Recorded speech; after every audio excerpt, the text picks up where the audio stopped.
folks, welcome to Friday's iced tea with John, 3 John and verse 5. Dear friends, you are faithful. Dear friend, you are faithful in what you are doing for the brothers and sisters, even though they are strangers to you. Gaius wasn't somebody who just professed faith.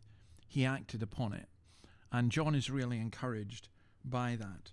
And the tense here is a present tense, so it's something that Gaius is continuing to do, and John wants to commend him for.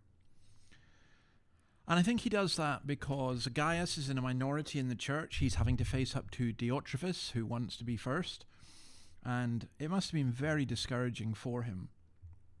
And sometimes in Galatians 6:9, Paul says, don't become weary in doing good. Sometimes you become weary. You wonder what's the point. You get tired. You get fed up. You don't do it for recognition, but you don't get any recognition. And it's not just that. You just question why you're going to all this effort. So you're not going to back away from the faith, but you are going to give up. I meet people who, they still believe in Christ, but they turn away from his church. They still go to church, but they turn away from helping people. They just go through the routines. And he does it. Gaius does it for brothers and sisters, even though they are strangers to you. I think sometimes churches are a little bit like social clubs. I'm come across churches there where sometimes people will boast of their wonderful fellowship or pastoral care. And what they mean is, if you're in the club, you've got it. That's okay.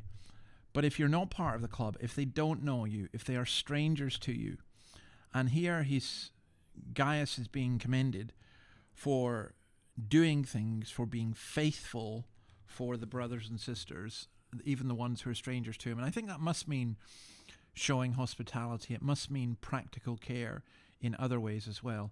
And so I want to issue just a very simple challenge about speaking to strangers and trying to help strangers.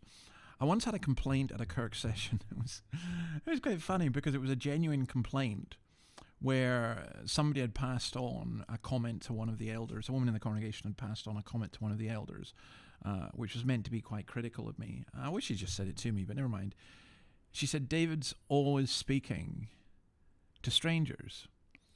In the church is what she was talking about. In other words, that after a service you go around and you talk to people. Now, for me, I find it very difficult actually. More than 20 people, how can you speak to them all in any meaningful sense whatsoever?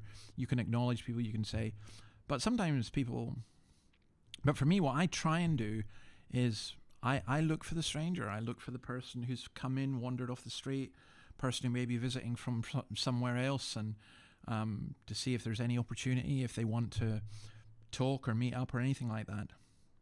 It doesn't mean you don't care for the other people, but I think it is good to look out for strangers.